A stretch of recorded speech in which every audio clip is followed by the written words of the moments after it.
Yun mga karyak, magandang araw at magandang umaga sa lahat. Meron na naman tayong videong mapapanood at bibigyan ng konting reaksyon. Pero itong ating talagang main topic ngayon ay yung update natin ngayon. No? Makiki-update tayo sa pangyayari sa Netherlands kung saan nakadetain ang dating Pangulong Duterte. Pero bago tayo pumunta ron mga karyak, panunurin muna natin yung isang video na ito yung video na nasundan yung dating administrasyon no tungkol sa drug war ni Duterte, so ni dating pangulo. So panonorin muna natin 'tong mga karyak bago tayo pumunta doon sa ating talagang update sa pangyayari sa Netherlands. Sige, simulan natin mga karyak.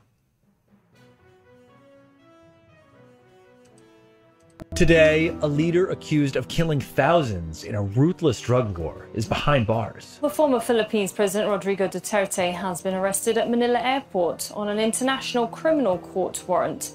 Once untouchable, Rodrigo Duterte will now face justice. What does his arrest mean for his victims, his supporters, and the global fight against crimes against humanity? I'm Kevin Hurton, and this is The Take.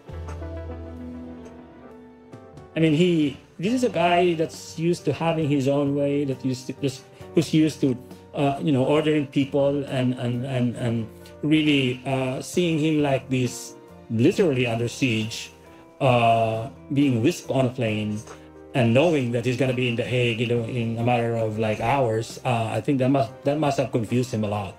I'm Carlos Conde. I'm the Philippines researcher for Human Rights Watch. I'm based in Manila. I document the whole gamut of human rights violations and issues in the Philippines. Isa siyang journalist mga karyak no sa human rights, yung kanyang sinusundan. So kaya si Duterte sinusundan niya dahil dito sa EJK na to, dahil ito ay violation against human rights. Okay, so Carlos, Rodrigo Duterte has been a towering figure in the Philippines for years, right? He was a very popular president despite his brutal war on drugs that killed thousands and earned him the nickname the Punisher. My orders are to the police and military, also village officials. And if there's trouble or the situation arises that people fight and your lives are on the line, shoot them dead.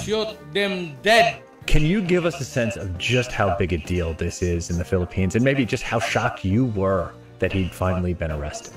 Obviously, this was something that we at the Human Rights Movement, and particularly Human Rights Watch, we've been working for this to happen at some point. We were prepared to do kind of battle for the long haul, for the long term, but then suddenly this came. And so it was a kind of a weird way of saying it, a pleasant surprise for a lot of us. People are still in shock from both sides. Families of victims of the drug war are still trying to process the joy that they're feeling over the arrest of the person that's responsible for the deaths and torture, the mistreatment of a lot of them. And also on the other side, the supporters of Mr. Duterte, they cannot believe what's happening. They cannot fathom why this has happened to their idol, because as you said, Kevin, he's a huge figure in the Philippines, the most popular president bar none. When he ran for office in 2016, he was so unlike everybody else in the Philippines because he projected himself as a common man, and that he claimed to have an answer for the many problems that we face in this country. That's why he was so well loved. Duterte himself knew this might happen.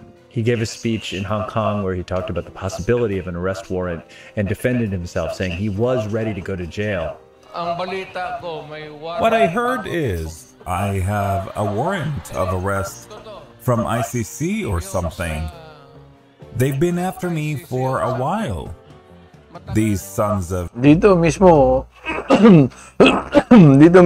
nabanggit niya no na alam niya na may warrant siya, pero talagang hindi niya akalain na mag-materialize yung pag-arrest sa kanya pag-uwi niya. Hindi niya akalain, nabanggit pa niya sa Hong Kong eh. But it sounds like even he didn't think it would happen this quickly. Can you walk us through the timeline of events here, a brief tick-tock of how this went down and how the ICC managed to pull this off? So basically, the way based on my monitoring of what happened in the monitoring of the reporting of the press of what happened was that he went to Hong Kong, supposedly to attend a political rally for the Senate candidates that his party is endorsing. There's an election coming in May 2025 this year.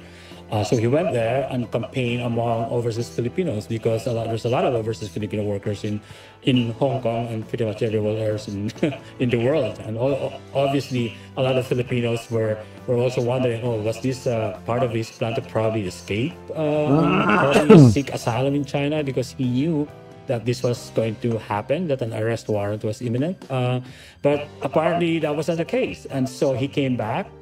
He flew back to the Philippines, and then at the airport he was accosted by the authorities, and he was taken off the international airport and brought to an adjacent military airbase where a Learjet was waiting. There was a lot of scuffle. There was a standoff. Yeah, there was a standoff, and people were actually fearful that some violence might actually happen. There were some, in fact, there was some kind of low-level violence that happened where the partner of Mr. Duterte hit a police officer with her phone, and he actually sustained a pretty bad bump in the head. Pagpalo ni Hanilet there was a sa lot pulis. of shouting, there was a lot of pushing. But in the end, the calm police official who was managing the whole thing managed to convince Mr. Duterte to just board the plane and avoid any more complication. And so throughout the whole thing, he was insisting. This is kind of the bone of contention for a lot of people here, especially among the camp of Mr. Duterte, which is that the Philippines was no longer under the jurisdiction of the ICC because it had withdrawn from the ICC in 2019. But actually, under the Rome Statute, there's a very, very clear kind of provision there that says, okay, you can withdraw, but any crime that you committed when you were a member still falls under the jurisdiction of the ICC, and that's exactly what the ICC has been asserting here. So that explains why they were able to issue an arrest warrant. Now, the other thing here, Kevin, is that the Philippine government, even by Mr. Marcos's statements, they don't recognize the ICC. So the Marcos government was actually putting a little bit of a pickle here because, okay, so if they don't recognize the ICC, then how do they effect this arrest if the warrant of arrest comes down? Apparently, what the ICC did was coerce the arrest warrant through the Interpol. The Philippines is a member of the Interpol, and it is committed to follow whatever the Interpol says, because they had this close cooperation. Even Mr. Marcos, President Marcos, was saying a few hours after the plane left that was precisely what they had to do because they were complying with the Interpol. They were not complying with the ICC, it's with the Interpol. So it's kind of actually a clever way of going around. Yeah. 10,000 people dead in a year, many of them killed by vigilantes believed to be linked to police. Last week, at least 32 people were killed in police operations north of Manila in just one night. It was the bloodiest night since Duterte launched his so-called war on drugs. Duterte described the killing as beautiful. This was the worst human Mapalad rights talaga yung mga ever experienced. hindi nadali the ng police kapanahonan ni go into Duterte. communities in the dead of night, they go into houses and start raiding, arresting people and shooting them pamilyang down. hindi It was tinamaan ng kanyang very drug war. violent. The estimate here by human rights groups, not us, but other human rights groups in the Philippines, is that between 6,000 up to more than 30,000 were actually killed in these raids and were happening on a daily basis. 4 young men have been shot in the past few weeks. The 17-year-old girl was pregnant when police shot her husband. She tells us police asked her to step outside when she heard the shots. But not only that, Kevin, he is also being investigated for the killings that took place when the country was still a member of the ICC around 2011 onwards, when he was mayor or vice mayor of this southern city in Davao, where the Dutertes, pretty much controlled for decades now. So I used to be in Davao myself. I used to be a journalist, by the way. So I I wrote for the New York Times about the death squad killings in Davao. I documented this for a number of publications in the Philippines back in the early aughts. It was this campaign that was as bloody as the blood war campaign across the Philippines starting 2016. In fact, the killings in Davao was actually the template that Duterte used in the campaign nationwide. So So parang ginaya niya lang, no, yung pangyayari sa Davao. Nung mayor siya, nangyari na yung drug war sa lugar niya. Pero naging presidente siya, dinala niya ngayon sa buong Pilipinas. Kasi ito, pinangako niya kasi ito, kaya pinanindigan niya. Nung, di ba, nung tumakbo siya ng pagka-presidente, talagang, itong mga karyak, talagang pinangako niya, nalilinisin niya yung ano eh. Pero sa loob ng 6 months pa nga pinangako niya, pero hindi niya nagawa. Inabot siya ng taon na, pero mismo siya, sumuko siya na hindi niya kayang ubusin eh. Pilit niyang ubusin ng tao. Pero yung pilit ubusin, pagpapapatayin, di ba? Yun ang ano dun eh. That's why he's being investigated at ICC. So he's a part of the political elite. His political career actually began after the 1986 revolution, where the father of the current president was the dictator and was ousted by the People Power movement. Among the leaders in the south of the People Power movement was Duterte's mother, actually. The president who took over the dictator Marcos in 1986, Cory Aquino, the widow of Senator Ninoy Aquino, who the Marcos regime had assassinated at the airport, the same airport where this guy was picked up, named him the vice mayor of Davao City in 1987, if I'm not mistaken. And that started. He used to be a prosecutor before that. Even when he was a prosecutor, he would say that he was really tough on suspected criminals. And when he was mayor, he really took off. And I think that the larger Ibig sabihin, yung tatay ni Duterte at saka si Marcos magkakakilala. Davao City in that time was actually a very, very violent and complicated city. It was a hotbed of communist insurgents. And it was known at one point as... Or kilala pala, kilala ni Marcos, yung kanyang tatay. And by many accounts, Duterte, when he became mayor, managed to control that and eventually eliminate that. But that came at a cost because he used violence to do that. I've interviewed him a couple of times when I was based in Davao, and I remember one time when we were interviewing him and he would regale us with stories about when he was mayor and they caught like a thief, and then the thief was brought to his office, and then he took out a piece of wood, a firewood, and crushed the thief's hands with it in front of the media, in front of everybody. And and it turned out, that's not the story though, Kevin. It turned out that the man that he was just torturing was actually innocent. He did not do it. They were crying their hearts out in joy. These families of victims, mothers, all of them are mothers. The first time that the napalo mo na on the screen, I got really emotional. I can totally say that I am happy, because how can I be happy knowing that the reason why I'm here in the first place and why Duterte's there on the ICC. But it also reminded me that this is the result of all the calls for justice. All these years since 2016, when the violence was happening, hardly any chance for them to express redress, because there was a climate of fear in all those 6 years. They couldn't even talk to the police and file complaints because the police would not like to hear any of it, and would even yung sinasabi natin nung kapanahunan pa ni dating Pangulong Roa Duterte, no, ay walang nagsasalita. Kahit pulis o ikaw magsumbong ka sa pulis, baka ikaw pakasuhan. Ito yun eh. May takot ang tao. Ayaw kumibo, ayaw gumalaw. Kumbaga, natakot eh. Dahil patay ang katumbas. Ang pulis willing pumatay kahit pagbintangan ka lang. So these were not investigated, and the mothers and the relatives of these victims knew that. I mean, it's not just Schadenfreude. It's not that. It's beyond that. It's this the satisfaction that they now suddenly feel at seeing somebody not being punished, not being suffering, but pay for his crimes, because that's what it is. Today, a leader accused of killing thousands. Yun mga karyak, no? Inalala lang natin yung talagang mga nabiktima talaga at mga karahasan na sobra naman talaga ang pangyayari noon mga karyak. Sabi nga ng isang journalist na to na nasundan niya talaga yung pangyayari. Yung mga taong nabiktima talaga ni Duterte, wala talaga, hindi pwedeng, hindi na naiimbestigahan yung mga pangyayari. Kumbaga ang mga pulis, nananahimik lang. Kumbaga, hindi sila pwedeng maglabas ng kanilang galit o maghabla. Human rights na mismo ang namimilit na para imbestigahan, pero wala talagang lumalabas noon na talagang na nakikita natin na ito'y sineryosong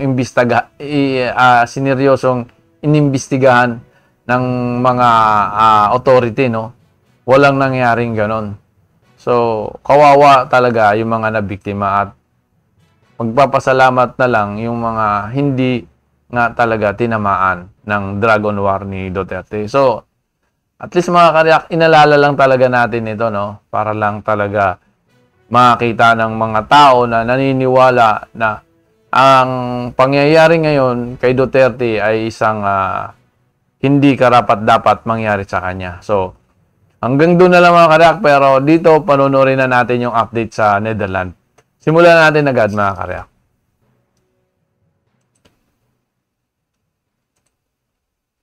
Go, Roa Duterte.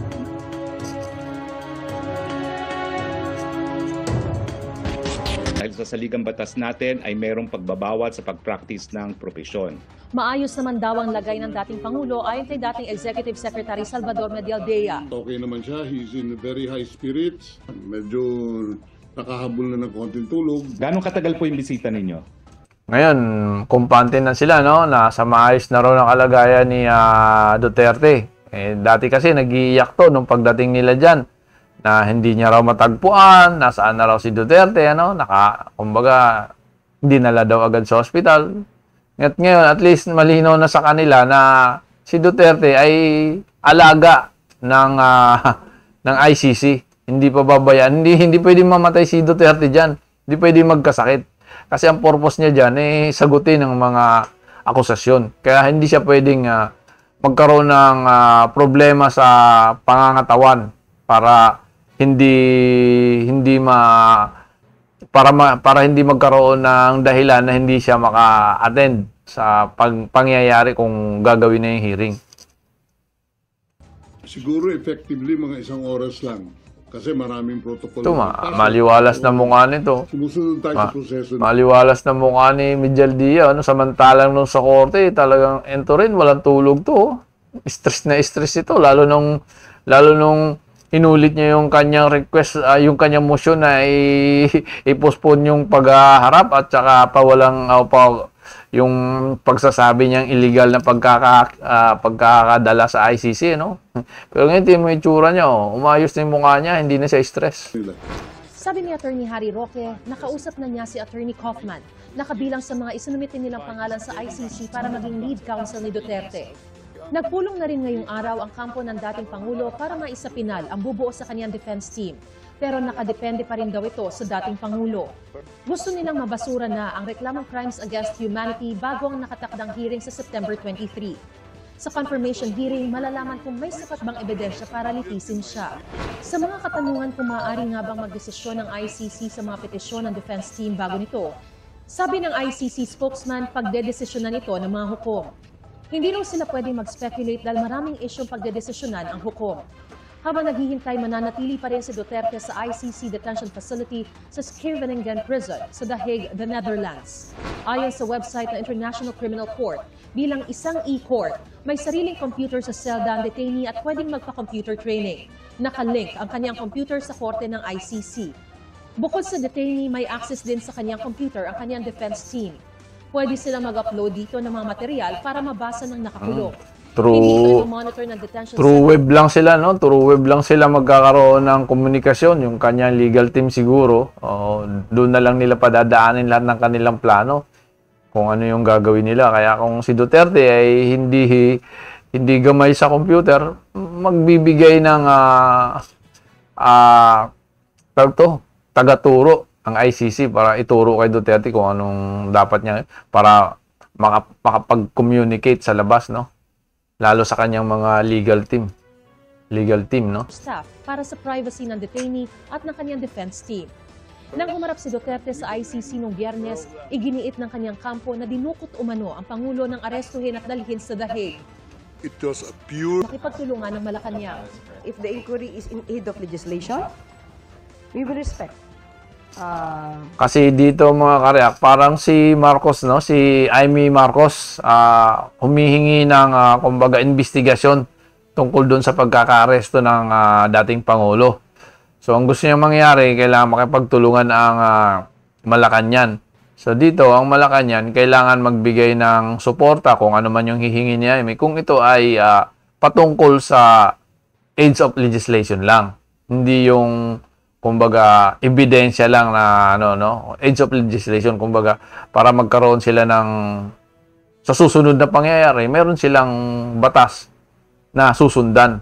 Yun yung gagawin dito, hindi yung kasi pinaiimbestigahan kasi ni Amy itong pangyayari kay Duterte. The request of Senator Amy, we just complied with all the requirements with the law regarding the arrest of former President Duterte.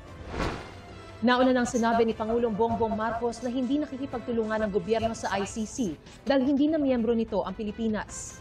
Pero meron namang obligasyon ng Pilipinas na makipagtulungan sa Interpol kung saan idinaan ang warrant ng ICC. Sabi naman ni retired Supreme Court Senior Associate Justice Antonio Carpio, kahit lumabas na iligal ang pag-aresto, hindi naman ito maaapektuhan ng jurisdiction pa ng ICC sa kaso ng dating Pangulo. The ICC has nothing to do with the illegal arrest that was done by the surrendering state. Yun lang. That's been the rule, no? In many cases already. Pag dineliver ka sa tribunal, kahit na tribunal court illegally arrested, the tribunal will not inquire how you were arrested. Basta andoon ka na, they will assume jurisdiction and try you. Sa tanong naman kung posibleng maiwasan ni Duterte ang prosekusyon, it's very difficult for Duterte to get out of that because mahirap. These are insider people. They have personal knowledge. They were the ones who did the killing for him. So how can he... Mahirap kasi matibay ang ebidensya. Mahirap. Sa loob ng bansa natin nangyari. Rebut that, no? Well, sabi ni Senador Bato de la Rosa nung nakaraang linggo, sakaling may lumabas na arrest warrant laban sa kanya, kaugnay sa... Galit na galit si Bato. Tsaka ito, si Bato, no? Ginagamit niya ngayon tong pangyayari para umangat yung kanyang rating sa pagtakbo ng pagkasenador, no? Ewan ko lang kung totoo itong iniisip nito ni Bato na dahil nagiging kawawa yung kanyang idol, no? Yung kanyang padrino, parang ang tao nasa kanyang sympathy, no? Ito yung hinahabol niya eh. Nakita mo siya kung kung magsalita sa mga rally, kita mo naman, ha? Pinapakita niya na talagang galit siya sa pangyayari. Pero alam ko, ano lang to parang tinitake advantage niya yung pangyayari ngayon. Kasi yung tao, may mga supporter o may mga tao na, yun na nga, kumbaga, nakikisimpatiya ngayon sa pangyayari kay Duterte, no? Kaya ito si Bato, sinitake advantage para tumaas yung kanyang rating. Yun lang sa akin lang yun mga karyaka. Crimes against humanity dahil sa drug war ng Administrasyong Duterte. First, of course, i-avail ko muna yung protection ng Senado. Sa ilalim ng 1987 Constitution, hindi pwedeng arestuhin ang senador o kongresista para sa mga kasong hindi hihigit sa... Pero ito talaga dati, matapang to si Bato eh. Ngayon, bakit kailangan niya magpapakup-kup? Kailangan niya magtago sa Senado? 6 na taong kulong ang parusa habang may sesyon ng Kongreso. Nabanggit din niya ni Senate President Chis Escudero nang matanong kung papayagan ba si De La Rosa na magkanlong sa Senado. Hindi para sa akin na pigilan si Senator Bato na magtungo dito, desisyon na yon. Pero ang hangganan siguro noon ay hanggang makakuha at klaro na kung anong magiging pasya ng korte.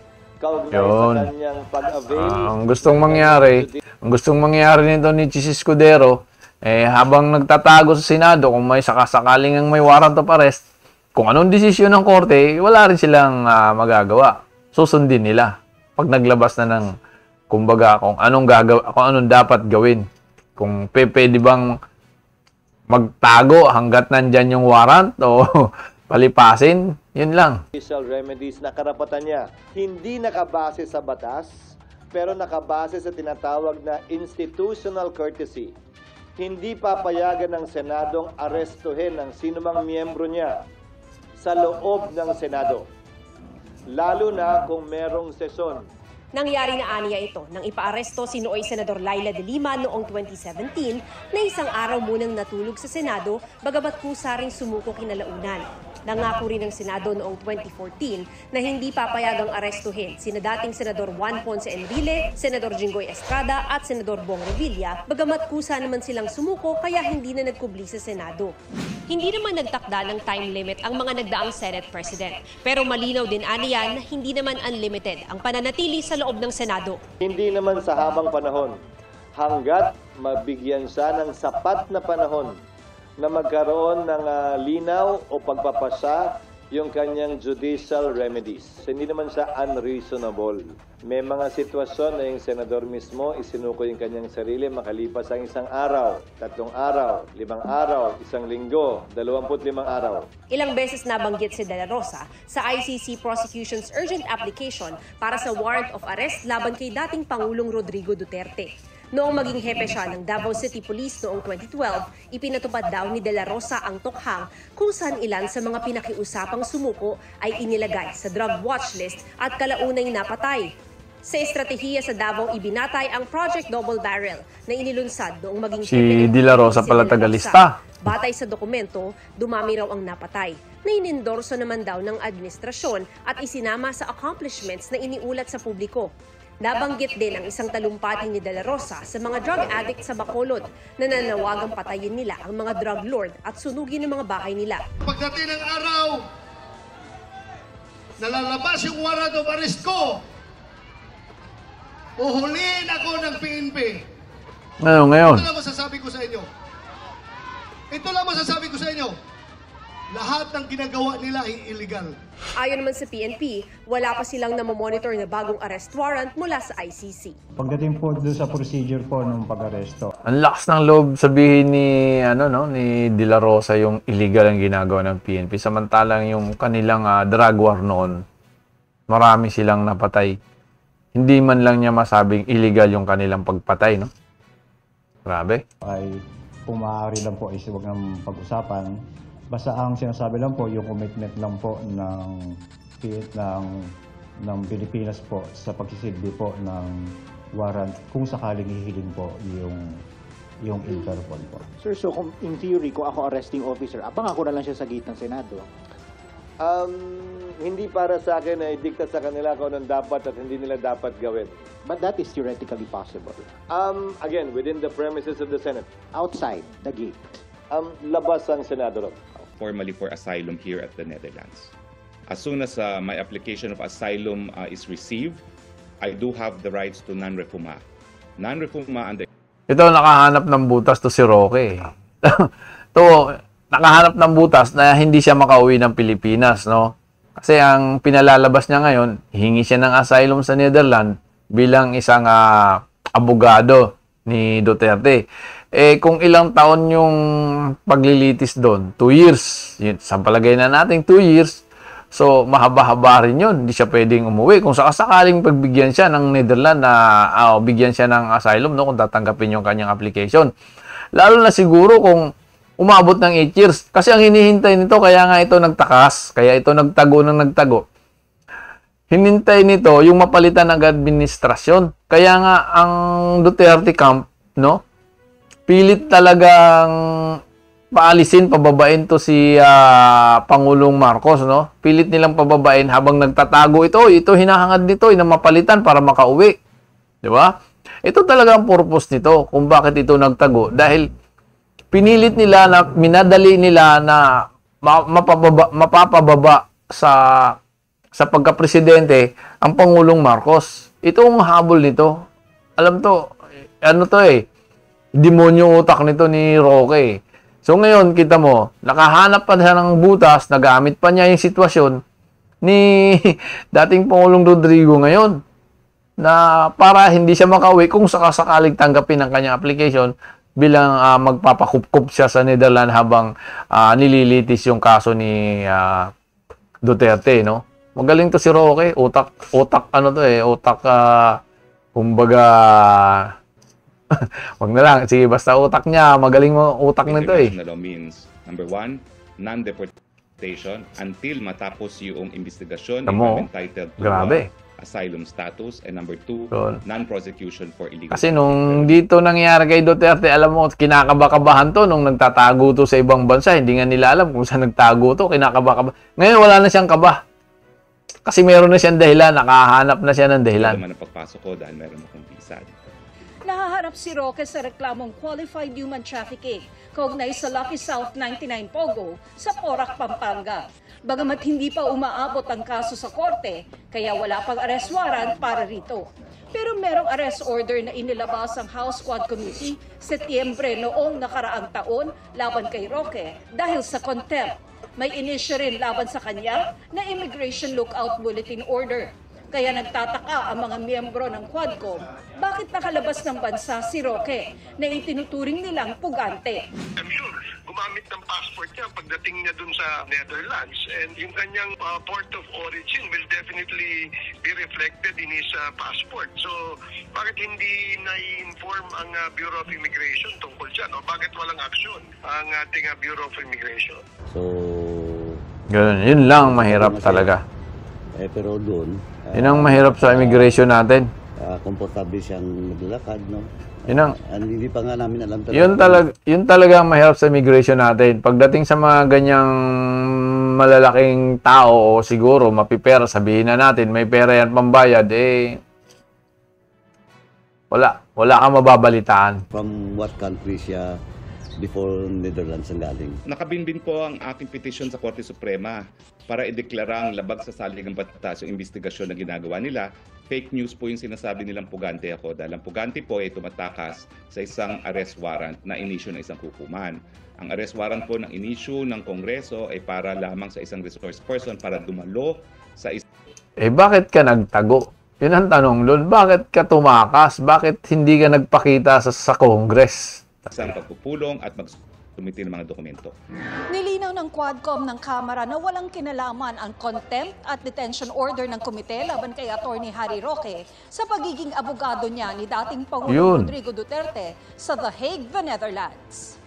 He was cited in contempt because of his failure to cooperate and attend and honor the invitation or respect the invitation of the Quad in the investigation in aid of legislation. So, yun ang kanyang, yun ang reason why na-contempt siya. Ang Malacanang sang-ayon na dapat maibalik sa Pilipinas si Roque. Ang mas maganda po siguro na i-challenge po talaga natin siya na siya po yung umuwi. Kasi di ba bring home FP Duterte. So siguro mas magandang isigaw po rin ng mga tao, bring home Roque. Sagot dyan ni Roque. I cannot come home. I have to defend my president. Tamo, nakahanap ng dahilan. Ang Department of Foreign Affairs at Bureau of Immigration. Sa gitna niya, sinabi ng Quadcom na hindi sila makikipagtulungan sa samantalang nung hindi pa siya nagawa ng ganyang sa Congress, di ba? Siya yung nangunguna, siya yung nagsasalita sa entablado tuwing mayroon silang at tawag nito, yung pinapababa nila si Marcos, tapos yung naglabas sila ng pulburon issue, tuwan-tuwa pa sila, no? Sus, talaga naman. International Criminal Court sakaling humiling ito ng mga ebidensya na kalap sa mga pagdinig kaugnay sa extrajudicial killings. Well, if they can access the records in the social media platforms, let them do it that way. But asking the participation of the Quadcom, I'm sorry, but we cannot because we are not a member of the ICC. So yun mga karyak, yun yung ating update sa pangyayari ngayon. Bagong update yan mga karyak. Kung ano ng sitwasyon ni dating Pangulong Duterte, mayroon na ba siyang legal team na bubuo, isang Hudyo, isang Hudyo yung kanyang Israeli yung kanyang magiging defense defense lawyer. At ito si Roque, ayan, napanood na natin kung ano yung target ni Roque. Mayroon siyang nakitang dahilan para hindi makauwi. At ano pa? At yun lang yun, mga kareak. At siguro hanggang dito na lang at sa susunod muli, mga kareak. Magkikita-kita ulit tayo at mayroon tayong mapapanood ulit at bibigyan ng reaction. At please lang mga kareak, bago tayo maghiwa-hiwalay, bago ako magpaalam, paki-share and subscribe sa aking channel. Maraming salamat.